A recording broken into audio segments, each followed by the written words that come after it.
Currently seeing more apartments built in this single year than any other point in the last 50 years.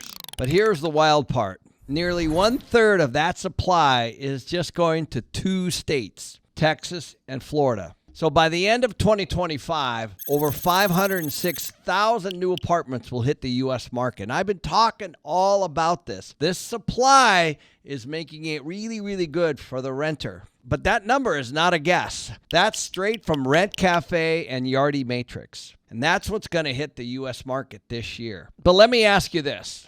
Is that a once-in-a-lifetime opportunity for investors? Or is this going to be a trap that wipes many people out for years? So let's talk about where the real action is happening. In 2025, Texas is set to deliver about 81,000 new apartment units, and Florida, another 62,000. Combined, I'm going to let him go for a little bit, let him unpack his point a little bit before I give some commentary on what it is he's actually saying. So I have not watched this video, but we can review it together in real time.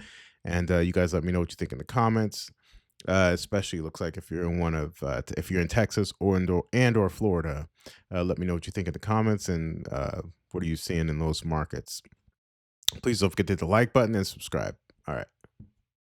that's about 30% of the entire supply for the United States, just from two states. Now, why is this happening? Well, there's all kinds of reasons, because these states check every single box that developers look for, and of course, what the lenders look for. So the first one is population growth, and we talk a lot about this. Migration is so important. Where are people going? Because without people, these deals just don't work. The second is job creation. Now, this isn't always a primary issue, especially in some of these retirement areas, but job creation's a big deal. Especially now with AI, people are moving around and they're creating bubbles in some areas and they're creating depressions in others. Pro-business policies. Now, this is one that you guys are seeing right now. So think of rent control, rent caps, excessive government policies on some of the expenses like insurance and property taxes. Those are all things that developers look at before they start investing. Lower land and construction costs are also something that you have to look for, the actual cost of what it is to build something. Then, of course, the fewer regulatory barriers. In other words, how long does it take to actually build something? For example, states like Washington, Oregon, and California can take 2-3 times longer to be able to build the exact same thing, whether it's a single-family home or a big apartment community.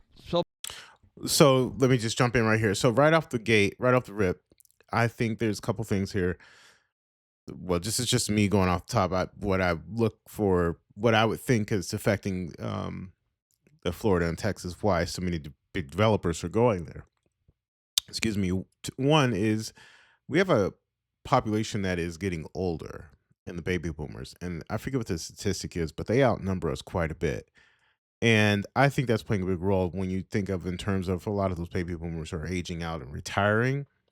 Well, where do they always want to go, right? Somewhere warm and sunny, and that's favorable for taxes and all that good stuff. Florida is always amongst the discussion of retirees and people who just want, deal with no state tax and things of that nature. So people go there.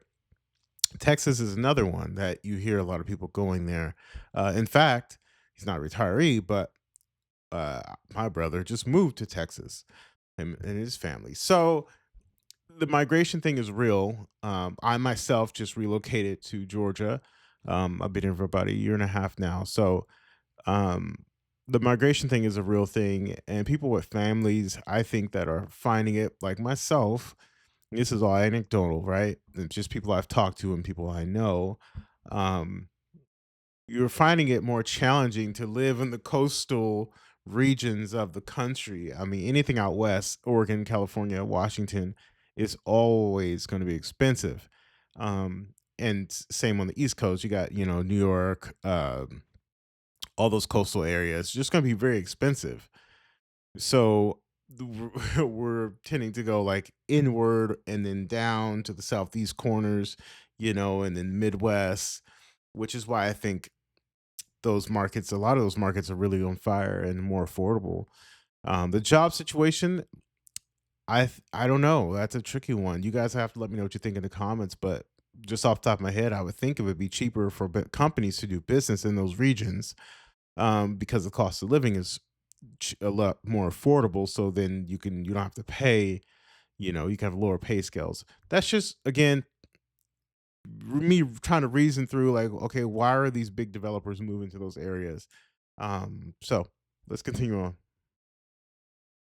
Well, markets like Dallas, Fort Worth, Austin, San Antonio, Miami, Orlando, they're pulling billions in new development into those submarkets. But here's what most people miss. Not every coastal market is running hot at all. For example, Houston is starting to slow down right now, and developers are pulling back. Vacancies are climbing and expenses are high for marketing costs because now we're seeing the opposite. We're seeing too many apartments, so the supply is highly outpacing the demand. And meanwhile, Austin is still building aggressively, and this is one of the hardest markets in the country right now. Previously, it was on a run like this, but now the vacancies, I've heard up to 15% in some areas, not Wow. including concessions, just to find tenants. So as vacancy rates climb and concessions return, the margins for the investor goes way down and the developer, and you start to see stress again. So people always ask me, how do some of these apartment communities get built and where, and how is all that determined? So, for example, why is Texas and Florida attracting so much development right now? So you just got to look at two main things. The first one is if you look at the migration of people just to those areas, the numbers just jump right off the page. So from 2023, Florida added about 467,000 new people. Now, of course, they moved all over the place to different cities, different submarkets, but you kind of get the point. When you have almost 500,000 people moving to one state, it creates demand all over the place. And typically what happens when there's no supply, prices go up, which they did in I would love to know, of those almost 500,000 people, how many of those, what's the age demographic of those people, and um their income status and stuff like that. That's it. I would love to know, but we're just not for anything, just for my own curiosity. So Florida. Now we're starting to see the opposite. As people try to build to accommodate the demand, what you're going to see now is a flip and potentially oversupply of units, which is, of course, better for the consumer. And Texas, which is significantly bigger than Florida, had about 612,000 wow. people during that same time frame. Of course, Texas is huge. You could be in Austin, Houston, Fort Worth, Dallas. There's all kinds of cities that people move to, and those, of course, are some of the bigger ones. Then the question is, why are so many people moving to those cities? And it's always the same things. They move for affordability. They move for safety. They move for weather. They move for family. And they also move to see where their dollars go the furthest, just like you would. So these policies that you see at some of these governmental levels, as they make their way down to the common people, they also can make decisions, and they go to where their money is treated best. But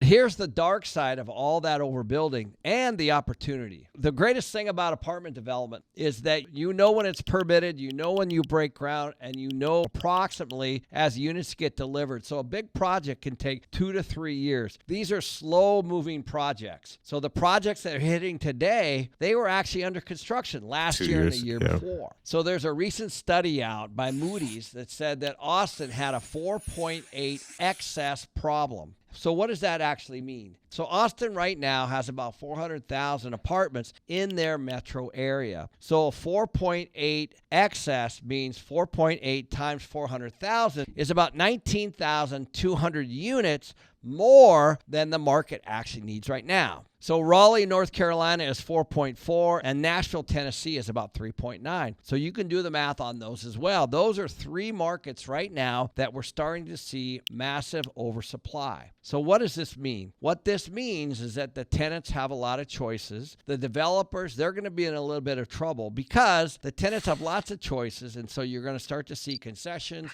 high vacancies, high marketing costs, not exactly what the developer signed up for when they got the loan from the bank. So Let me summarize this basically. Not summarize it, you guys. I'm going to leave the link in the description and the video where you guys can go check it out and full length. But essentially, anytime you have an oversupply and overbuilding in these markets that uh, Ken named here, there's always an opportunity to be had, right? So while everyone's focused on these other markets, or where people are moving away from, I don't know. I'm always looking at, okay, if all the fish are swimming this direction, maybe I should look the other direction. There may be an opportunity in some of these other markets that people are moving from to buy a deal. Um, so again, that's just my 2 cents. I'd be curious to know where they're moving from, and then in those markets that they're moving from, are there some sellers there that you might be able to get some really good pricing? Maybe pricing to where it doesn't even matter what the numbers are. I mean, no, let me rephrase that. Those ones that used to be expensive markets are now affordable, so you may be able to get a deal so where you can rent it out and then cover all your expenses and make a profit.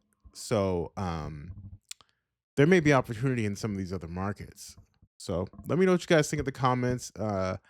Very interesting data and information there, but yeah, it's very interesting times we're living in. So, sometimes it's good to be a contrarian, right? Don't follow the masses. Um, that's how you get ahead of something, right? Because there's only going to be one LA, there's only going to be one New York, there's only going to be one, West Coast. There is some attraction there in terms of that nature. So please don't forget to like, comment, subscribe, and we'll talk to you guys later and see you on the next one.